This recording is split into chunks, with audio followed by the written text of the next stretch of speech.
रहती थी। एक दिन किसी बात को लेकर दोनों में झगड़ा हो गया। बहू ने मन ही मन ठान लिया कि वह सास को सबक सिखाकर रहेगी। एक दो दिन बाद बहू ने बीमारी का बहाना बनाया और बिस्तर पर लेट गई। वह दर्द से कराहने लगी और खाना पीना भी छोड़ दिया। पति जब उसके पास आया और पूछा क्या हुआ, तो वह रोते हुए बोली, लगता है मेरा अंतिम समय आ गया है। पति घबरा गया और बोला, ऐसा क्या हुआ? बहू बोली, ये बीमारी मुझे पहले से है। मेरे मायके में किसी ने बताया था कि जब तुम्हारी शादी हो जाएगी तो अगर तुम्हारी सास गधे पर बैठकर आए, सिर मुंडवाकर, मुंह काला करके तुम्हें पानी का लोटा दे, और अगर तुम वह पानी पी लो तभी ये बीमारी ठीक हो सकती है। पति बोला, बस इतनी सी बात, मैं तुम्हारे लिए कुछ भी कर सकता हूँ, तुम मेरे घर की लक्ष्मी हो। पति तुरंत अपनी ससुराल पहुंचा और सास के पास जाकर उदास बैठ गया। सास ने पूछा, जवाई जी क्या हुआ, आप इतने उदास क्यों हैं? पति रोते हुए बोला, आपकी बेटी का अंतिम समय आ गया है।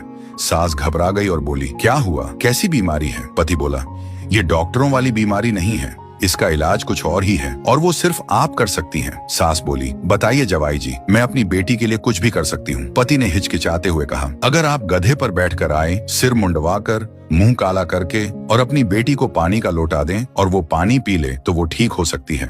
सास ने बिना एक पल सोचे कहा, बस इतनी सी बात, वो मेरी बेटी है, मैं उसके लिए कुछ भी कर सकती हूँ, मैं तो बूढ़ी औरत हूँ, मेरा क्या बिगड़ेगा? फिर सास ने वैसा ही किया, मुंह काला किया, गधे पर बैठी, सिर मुंडवाया और अपनी बेटी को पानी का लोटा दे दिया।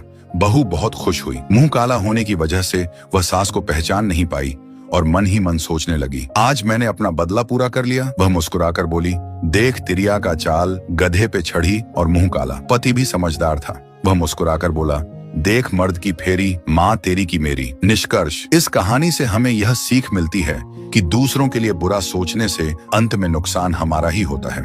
रिश्तों में बदला नहीं, समझ और प्यार होना चाहिए। और यह भी याद रखना चाहिए कि हर इंसान भोला नहीं होता। कई बार लोग शांति बनाए रखने के लिए चुप रहते हैं।